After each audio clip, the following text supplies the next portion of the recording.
बहुत बहुत धन्यवाद। आज तारीख है 20 मार्च 2025 और समय हो गया है 02:22 PM। ये वीडियो है NMF न्यूज़ और प्रेस रिपोर्टर हैं शबनम जी, रिस्पेक्टेड फ्रॉम पाकिस्तान। वैसे तो शबनम जी मैं जानता हूँ, आप टाइम मैगज़ीन से हैं, ठीक है।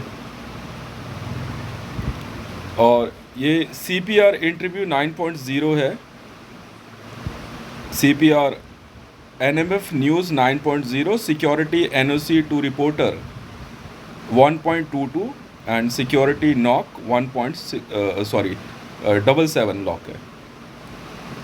And area buster security, area buster 9 security MiG-29 full squadron, press reporter और NMF न्यूज़ की।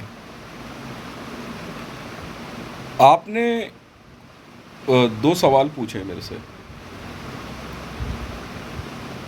और इन दोनों सवालों का जवाब देने के लिए मैंने ICJ, international criminal court of justice और सुप्रीम कोर्ट ऑफ इंडिया से परमिशन ले ली है और ये ऑफिशियल मेरा जवाब है। जो आपने सवाल पूछा है शबनम जी, वो ये कि पाकिस्तान ने बोला अगर हितेश रे 1 परमाणु बम की धमकी देते हैं तो पाकिस्तान करारा जवाब देना जानता है। 23 नवंबर 2023 को एक केस रजिस्टर्ड हुआ मेरे पे, पाकिस्तान में किया गया, जिसको केस को रजिस्टर्ड कराने वाले लोगों के आपने नाम बताए। ये पार्किंग है, नरेंद्र मोदी, शहबाज शरीफ, असीम मुनीर, डोनाल्ड ट्रंप और G20 देशों के कुछ प्राइम मिनिस्टर और प्रेसिडेंट हैं। और ये केस इसलिए मेरे पे रजिस्टर्ड हुआ कि मैंने मरियम नवाज शरीफ को अरेस्ट किया रणवीरपुरा सेक्टर से, मेरी टीम ने अरेस्ट किया, पैरा SF ने। मतलब 2000 लोग थे और टोटल 7000 लोगों को हमने अरेस्ट किया। ADGPI पैरा SF ने। मेरा पैरा SF बेल्ट नंबर 1326 है।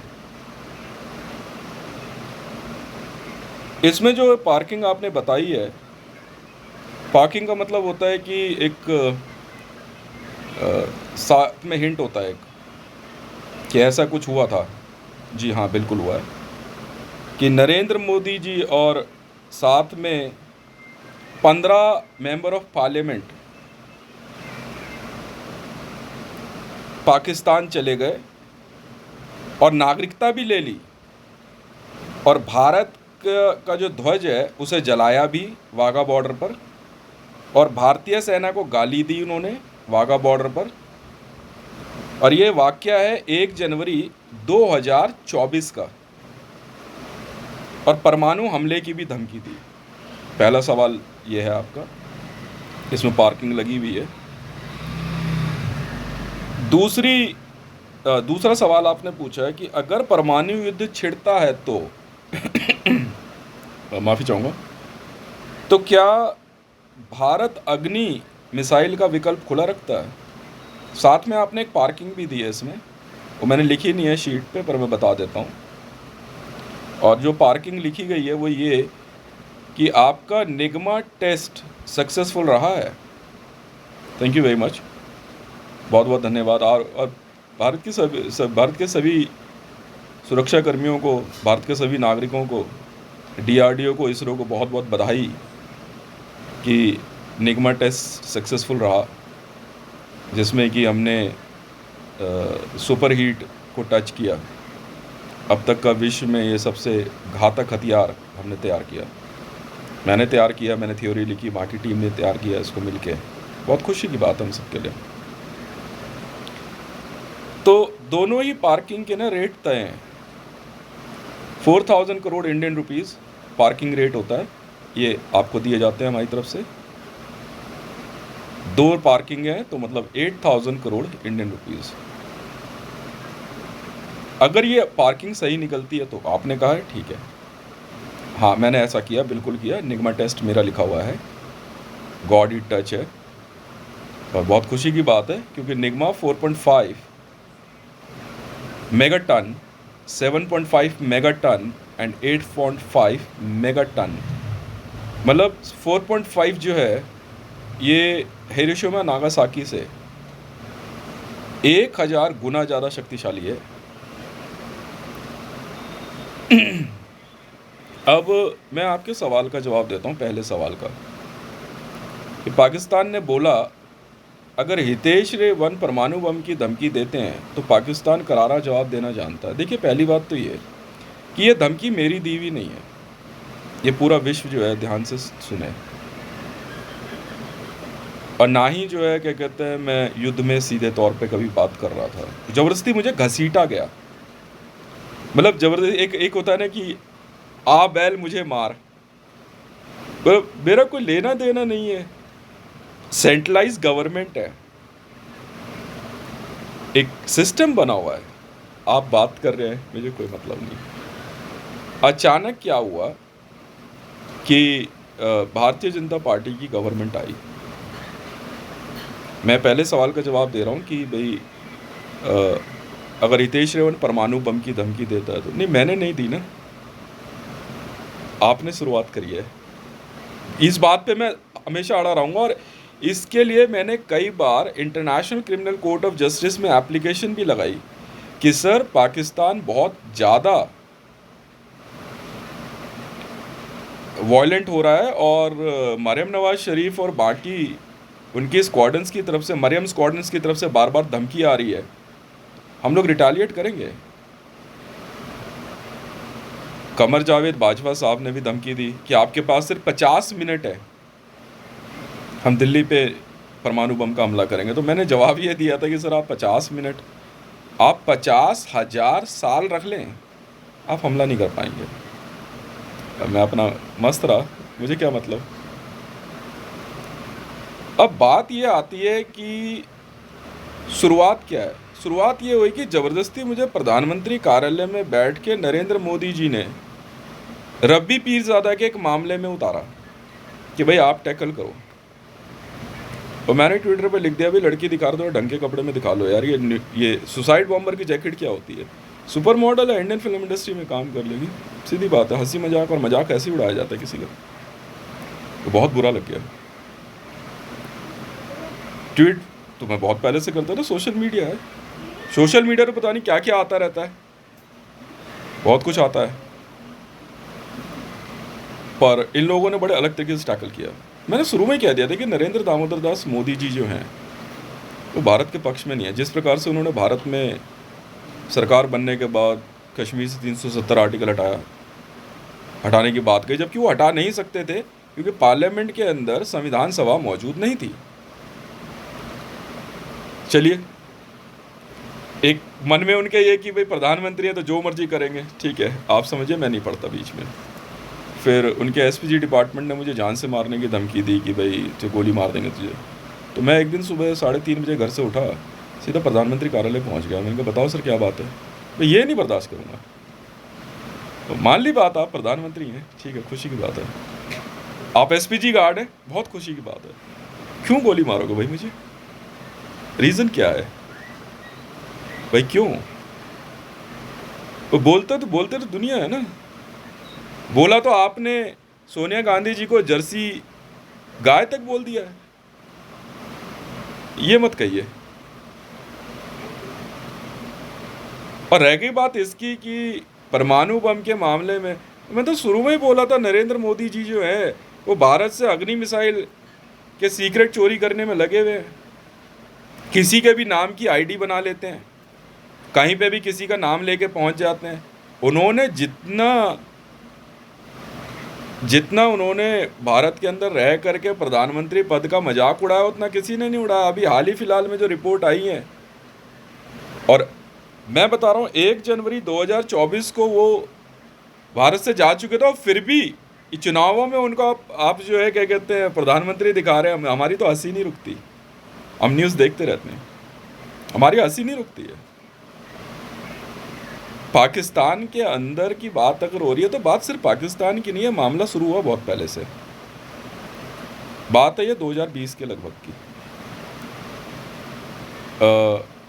मैंने इंडियन आर्मी को मैं पैसे वाला तो हूँ जी, देखो झूठ तो नहीं बोलूँगा, मैंने इंडियन आर्मी को 50 लाख करोड़ मतलब 50 ट्रिलियन इंडियन रुपीज़ मैंने डोनेट किए, गिफ्ट किए उनको। और उनकी तरफ से एक रिक्वेस्ट आई मेरे पास, उनके कमांडो का मैसेज आया। मैं नहीं था वॉर में ना, मुझे कोई मतलब नहीं है। उन्होंने मतलब वैसे ही था, दूर से आते लगे, हितेश भाई कहा थोड़ा इधर भी ध्यान दे दो, यूनिफॉर्म्स वगैरह कब आ रही है। मैं कहा यार ज़रूर आएगी, क्यों नहीं आएगी। मैंने 50 लाख करोड़ रुपया इंडियन आर्मी को गिफ्ट किया। मैं कहा मंगाओ फिर, इसमें गलत क्या है। भारत के अंदर रहने वाला व्यक्ति इंडियन आर्मी को डोनेट नहीं करेगा तो किसको करेगा।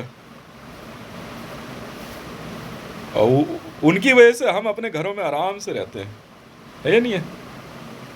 तो बहुत से मामलों में मैंने एसपीजी को 20 लाख करोड़ दिए, स्पेशल प्रोडक्शन ग्रुप को, और भी फोर्सेस को। मेरे पास पैसा ठीक ठाक है, पर मैं कभी भी ऑल ओवर वर्ल्ड में इस रेस में नहीं पड़ा कि who is the richest man of the universe. पर मैं थोड़ा थोड़ा हिंट दे रहा था सबको।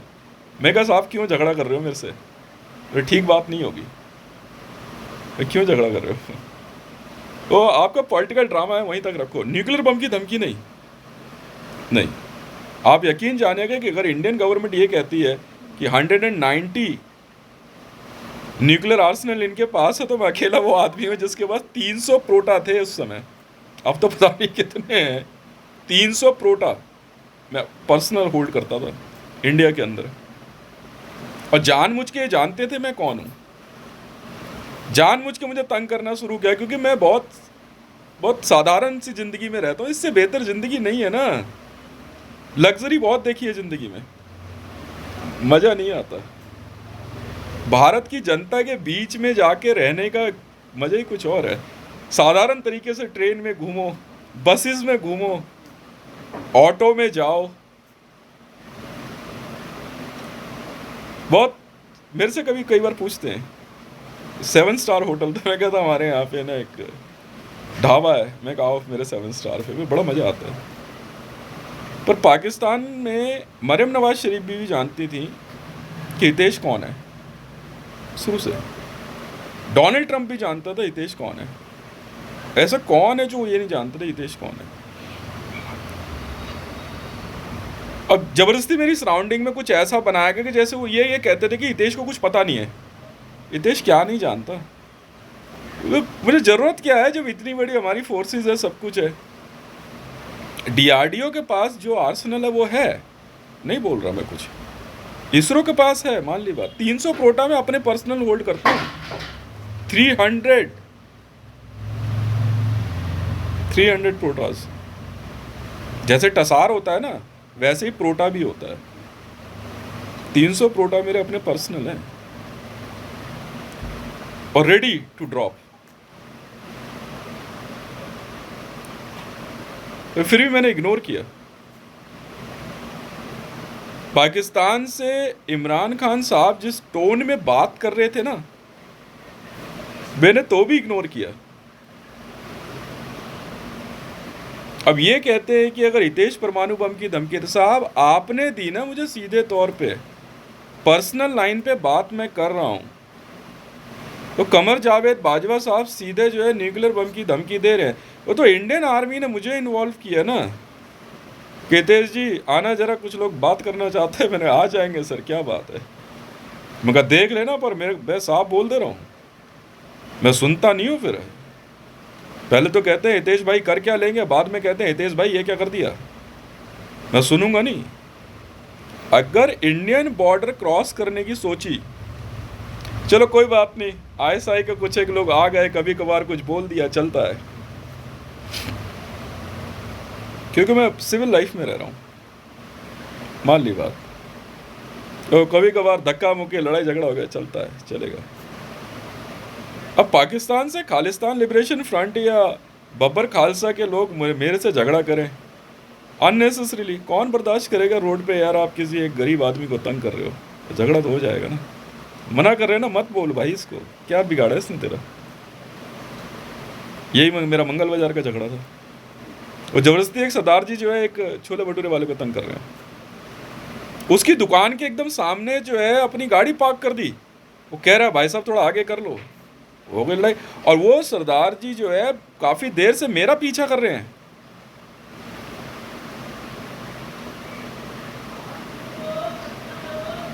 और वहाँ एक व्यक्ति जो है अचानक मेरे पे पीछे से हमला करता है, खालिद नाम का, जो कि हिजबुल मुजाहिदीन से है। फिर बाद में मुझे उकसाया गया, तो जैश ए मोहम्मद, पानी का टैंकर, 48 ये सारी बातें सामने हैं। नरेंद्र मोदी के वो तो मैंने बहुत पहले बोल दिया था। पीएमओ का बेल्ट नंबर 3236 मेरा है, जाइए आप, तो मुझे जल्दबाजी नहीं है ना। समय कहते जिसको कोई नहीं समझाता उसे समय समझा देता है। अब मरियम नवाज शरीफ जी को अरेस्ट करने की बात पे जो मेरा गिरफ्तारी वारंट बना है, ऐसे जाओ आप यहाँ से। जब मरियम नवाज शरीफ जी को बोल दिया हमने कि आप इंडियन बॉर्डर के नज़दीक नहीं आ सकती और नो मैंस लैंड 25 किलोमीटर रह गया है, और आप वहाँ अपने पूरे दल बल के साथ रणवीरपुरा सेक्टर पे पहुँच रहे हैं, और आप खुद मरियम स्क्वाड्रन से हैं, तो ये गलत है ना। तो ये गलत है ना। आप मरियम स्क्वाड्रन से कैसे हैं? आप रणबीरपुरा सेक्टर से श्रीनगर, और श्रीनगर से आप जो है क्या कहते हैं पूरे कश्मीर पे कब्जा करने की सोच रहे हैं। बात यहाँ से शुरू नहीं हुई है शबनम साहब, मैं आपको पूरी बात समझाता हूँ। देखिए बात क्या हुई, जब मैंने इंडियन आर्मी को 50 लाख करोड़ रुपए डोनेट किए, तो पूरे वर्ल्ड में खली बली मच गई, और उन्होंने पता किया कौन है ये। तो उससे पहले मैंने पाकिस्तान को भी तो $450 मिलियन US दिया है वर्ल्ड बैंक से। मैं मना नहीं करता, मैं तो वर्ल्ड में बहुत बड़े फाइनेंसरों में गिना जाता हूँ। ये अमान और किंग सलमान वगैरह आप हैं, ठीक है, मान ली बात, कोई दिक्कत नहीं है। आप भी बिजनेस कर रहे हैं, मैं भी कर रहा हूँ। $450 मिलियन US पाकिस्तान को एड मैंने दी इमरान खान साहब के कहने पे, और ये पैसा मेरा अपना है, मेरे पेरेंट्स का नहीं है, मेरे कजन्स का नहीं है, मेरा अपना पर्सनल है, अलोन, सिंगल। उसके बाद इंडियन आर्मी ने कहा कि भाई क्या कहता है हितेश भाई, हमारी भी यूनिफॉर्म तो आ जानी चाहिए। आ जाएगी सर, इतनी सी बात। चलिए ठीक है। तो उसके बाद क्या हुआ कि मुझे इंडियन आर्मी ने मान सम्मान दिया, और मैं जो है इंडियन आर्मी में पैरा SF में लाया गया। चलिए खुशी की बात है। तो उन्होंने हमारे से कहा कि एक दिन सुबह की बात है, 4:30 बज रहे थे, 4 बज रहे होंगे, मेरे पास सेंट्रल कमांड का मैसेज आया इंडियन आर्मी। उन्होंने कहा सर एक अर्जेंट मैसेज है। मैं कहा बताइए। कह रहे सर जो POK की लैंड बता रहे हैं ये लोग, हमारा एरिया है। हाँ जी। कह रहे सर वहाँ पे ना अंदाजन 8 लाख के लगभग हथियारबंद बंदे हैं, और ये इस तरह फायरिंग कर रहे हैं। ये 2020 के लगभग की बात है। अच्छा जी। कह रहे सर करना क्या है? अब मेरे को थोड़ा बड़ा अजीब सा लगा। मेरे से पूछ रहे हो? मैं कहा फिर देख भी लो भाई, फिर मेरा जवाब क्या है आज। मैं कहा एक काम करो, मैं मार्कोस कहाँ है? कह रहे sir all unit is ready. मैं कहा मार्कोस, NSG, पैरा SF और SWAT कहाँ पे है सब? कह रहे सब सर रेडी है। मैं खाली करा दो पूरा अभी इसी समय। कह रहे इनका क्या करना है? मार दो, जो ना हटे मार दो। और ऑपरेशन 24 घंटे के लगभग चला। हालांकि ऑपरेशन तो सुबह स्टार्ट हो जाना था, और किसी वजह से जो है 6-6.5 घंटा डिले हुआ था। National security guard of India, Marcos Indian navy, SWAT Delhi police, para SF Indian army ने मोर्चा संभालते हुए 8 लाख के लगभग जो इंट्रूडर्स से मार गिराया। 24 घंटे ऑपरेशन चला है। और इसी ऑपरेशन के दौरान एक और बात सामने निकल गई कि कुछ डेल्टा फोर्स के लोग भी थे, वो मेरे जानकार भी, उन्होंने, उनका मैसेज आया मेरे पास उस समय रात को, कह रहे रितेश कुछ बात करनी है। मैंने कहा हाँ बोलो। कह रहे यार हमें भी जो है ना क्या कहते हैं इस ऑपरेशन में आपके साथ काम करना है, आ जाओ सर। तो यूनाइटेड स्टेट ऑफ अमेरिका की आर्मी डेल्टा फोर्स की स्पेशल यूनिट्स ने फिर हमारे साथ काम किया। तो वहाँ पे जो है national security guard, Marcos, para SF, स्वाट और डेल्टा फोर्स सब ने मिलकर काम किया और सारे आतंकवादी मार गिराए गए। ये आतंकवादी नहीं थे, असल में 28 देशों के कमांडोज थे ये, इसमें रूस भी शामिल है। उसके बाद ये हुआ कि प्रधानमंत्री कार्यालय में national security adviser Ajit Doval ji को मैसेज गया। उन्होंने कहा भाई हितेश के क्या ऑर्डर्स हैं? बोले हितेश ने तो कह दिया कि क्लियर कर दो पूरा, और हम पीछे नहीं हटेंगे, अब बिल्कुल नहीं हटेंगे। बहुत दिन से जो है इनके जो क्या कहते हैं लोग थे वो वहाँ से उस पर फायरिंग करते। फिर एक बात सामने निकल आई कि बैट बटालियन की, जो इंडियन बॉर्डर के नज़दीक कुछ बैट बटालियन के लोग थे, उन्होंने वायरलेस किया। उनका कहना था कि सर ऐसा है कि आप पहले हमारी बात सुन लो, फायरिंग हमारी तरफ भी हो रही है, हम नहीं जानते हैं कौन है, हम पाकिस्तानी आर्मी से हैं, फायरिंग हमारी तरफ भी हो रही है। तो बातचीत हुई और ये अंदाजन करीबन 2500 लोग थे। तो इनको फिर मैंने ही मैसेज दिया, मैंने कहा सर अब एक काम करो, आप बॉर्डर के साथ साथ होते हुए ना पाकिस्तान निकल जाओ, इधर मत रुकना आप।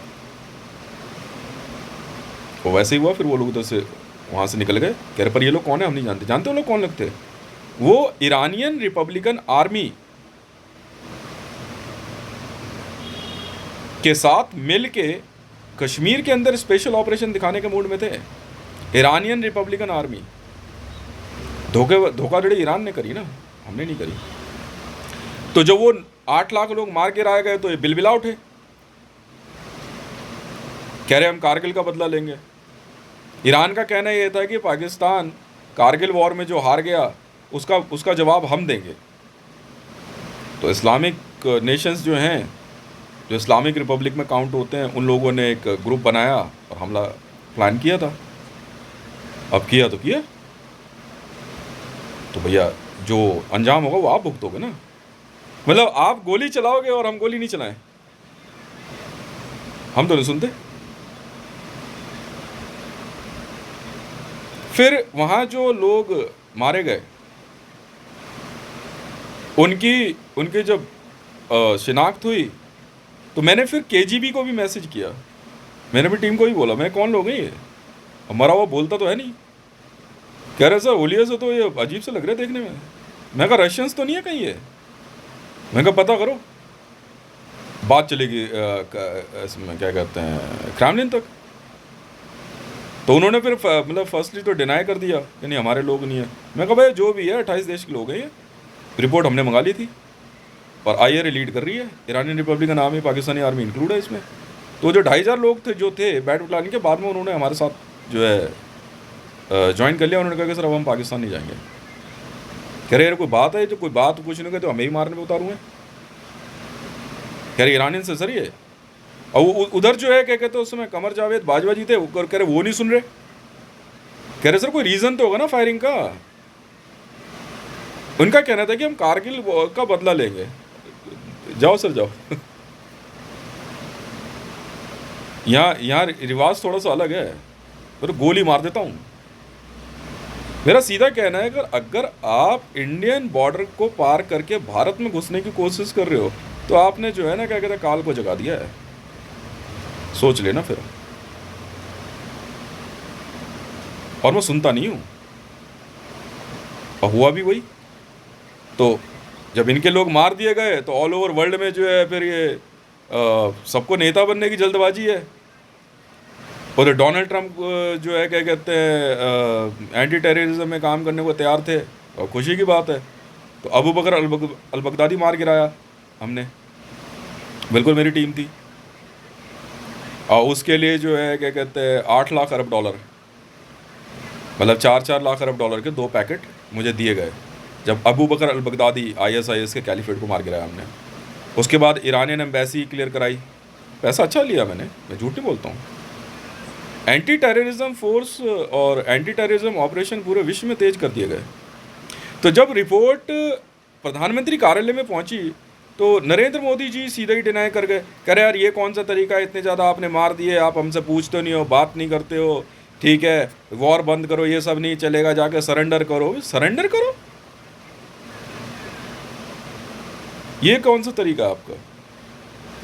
मतलब मुझे मारने के ऑर्डर दे दिए कि इसको मार दो, इसको गिरफ्तार कर लो। अब ना तो राजनाथ सिंह जी की न्यूज़ आई कि ये पीओके खाली करा लेंगे। मैं हंसी नहीं रुकते, मैं खाली हम उधर पता नहीं क्या क्या खाली करा रहे, तो पीओके हम तो कब का खाली करा दिया, उसी दिन खाली करा दिया, तो 2020 के लगभग खाली करा दिया। आप कौन सी न्यूज़ चला रहे हो? आप कौन सी न्यूज़ चला रहे हो? आप कमांडोज आप भी हैं, कमांडो मैं भी हूँ, मैं एलीट हूँ, मैं सुनूंगा नहीं, मेरी ड्यूटी है ना मैडम। फिर मेरे को ड्यूटी पे कॉल कर लिया गया था, मेरी ड्यूटी है मैडम, और मैं अपनी ड्यूटी पे मैडम भगोड़ा तो साबित होने वाला हूँ नहीं।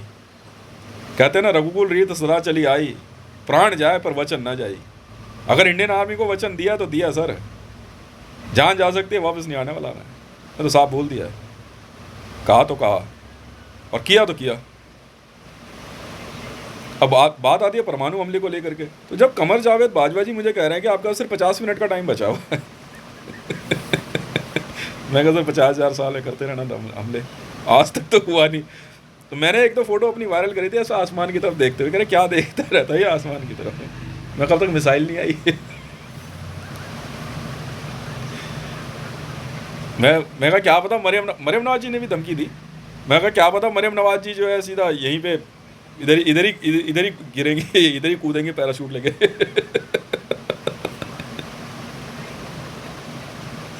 क्या जवाब दें इनको? बात ये नहीं है मैडम, वो मन बना के बैठे हैं ये लोग। शबनम साहब जी ये मन बना के बैठे हैं युद्ध करने का। इनको कोई ना कोई कारण चाहिए युद्ध का, ठीक है, युद्ध का इनको कारण चाहिए और ये भुगत भी रहे। और इसके बाद तो पता नहीं कितने इंसिडेंट हुए। अमान जैसी कंपनी को बुलाया गया, तब तक बहुत देर हो चुकी थी। अमान कंपनी के अंदर ईरान के कुछ लोग हैं, हिजबुल्लाह को बुलाया गया, हक्कानी नेटवर्क को बुलाया गया, फिर मनी वॉर चली, किस पे कितना ज़्यादा पैसा है। बिल गेट्स हो चाहे किम जोंग उन हो, हमसे बात करो ना, तो चैम्बर की बात बता रहे हैं आपको। सुल्तान ब्रुने को बुलाया गया। इजराइल के अंदर फिर एक जो शुरू से इजराइल जो हमारा साथ दे रहा था, अचानक इजराइल के अंदर बेंजामिन नेतन्याहू के जी के अंदर जो है इस्लाम जाग उठा। फिलिस्तीन के अंदर जो मामला था और जो इजराइल के बीच में था वो तो दिखावा था। वो कह रहे भाई जैसा भी अमेरिका ने एक हरकत करी, इंडियंस को वापस भेजा, ठीक है कोई बात नहीं, अच्छी बात है। पर डोनाल्ड ट्रंप ये भी तो बताएगा ना अगला, अब मैं नाम ले रहा हूँ डोनाल्ड ट्रंप क्या ना, क्योंकि वो आईएस को फाइनेंस कर रहा है ना, Islamic state of Iraq and Syria, प्रतिबंधित आतंकवादी संगठन है। मैं नहीं कह रहा हूँ, आईसीजे बोलता है, यूनाइटेड नेशन बोलता है, मैं नहीं बोल रहा हूँ। जैश ए मोहम्मद, लश्कर तैयबा, हिजबुल मुजाहिदीन, अल सबब, अल वहाब, आपका आईएस, ये सब के सब जो है आपके प्रतिबंधित आतंकवादी संगठन है। मैंने नहीं बोला है जी, इंटरपोल कहता है। दाऊद इब्राहिम आतंकवादी है, इंटरपोल बोलता, मैं नहीं बोलता। हाफिज सईद आतंकवादी है, मैं नहीं बोलता, इंटरपोल बोलता है।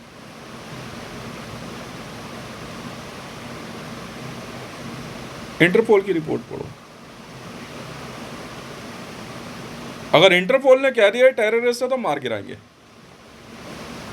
चाहे उसको पालने वाला जॉय बाइडेन जी क्यों ना हो। हम नहीं सुनते ना, पेंटागन, व्हाट पेंटागन?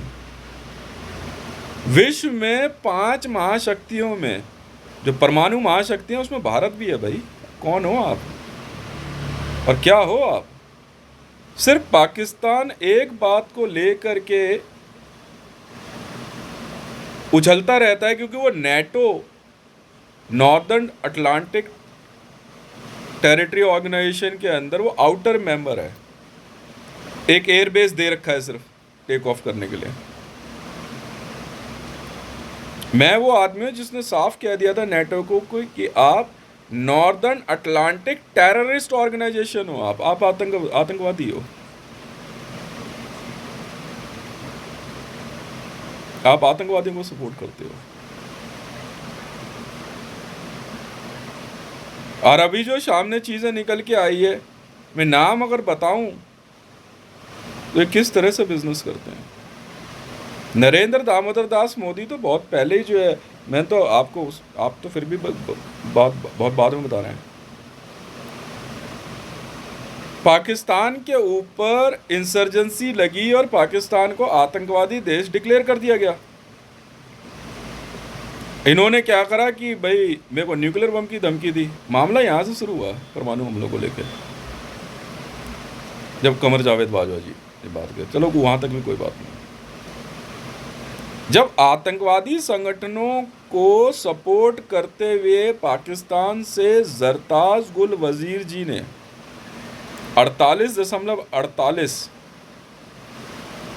जी हाँ 48.48 मेगा टन